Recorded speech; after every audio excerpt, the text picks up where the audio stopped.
Hello, kapobre! Yan, sumama tayo ngayon sa asawa ko. Pupunta sa Talipapa. At tayo maghahanap ng kung anong pwede nating iulam. Yan, yung binabaybay namin. Subdivision dito sa Primera Rosa. Tayo ay sumama muna sa kanya. At sabi niya ay wala daw siyang maisip na lulutuin. Kaya ako ganun din naman, hindi na alam kung anong lulutuin sa mahal baga ng mga bilihin. Napakahirap magluto. So yun na nga, malapit na tayo sa Talipapa. Talipapa ni Ate Rose. Ito ay taga Katanawanin. Yan. Taga Katanawan din ang may-ari nito. Dito tayo nabili ng mga pang-ulam minsan. Shoutout mo. Tingnan natin kung ano mga pang-ulam nilang tinda. Narito tayo sa Talipapa. May mga prutas din sila, mga gulay. Nag-ikot-ikot tayo dyan kung ano mga pwede nating mabili at ulamin. Wala tayong maisip na iba. Hanggang sa maisip ko bumalik ulit dun, oh. Pabalik-balik na lang, wala namang tinitingnan.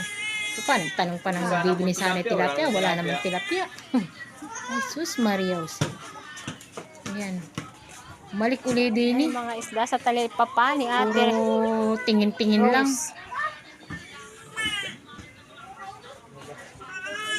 Walang iba tayong maisip So, na mga ulam. taga-Katanawanin.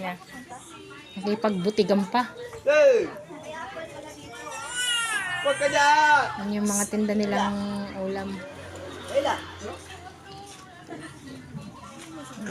Pichay na lang daw.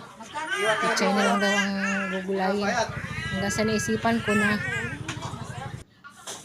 bumili na lang nitong pansit bato. na lang ang binili Alam niyo natin. ba yung pansit bato? Mga kapobre. Yan. Bumili lang tayo ng 1/4 dyan siguro.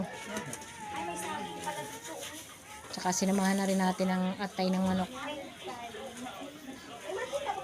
Tinitimbang na. Timbangin na ni Kuya. At yan na nga. Niluto na natin. Malapit nang maluto. Ayan. Sinabawan natin. Gusto ko may counting sabaw. Yan na lang daw ang aming uulamin. Ayan guys. Mga kapobre, kumakain ba kayo ng ganitong luto? Ayan.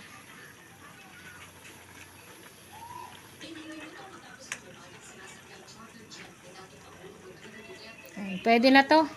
Thank you for watching. Pwede na to.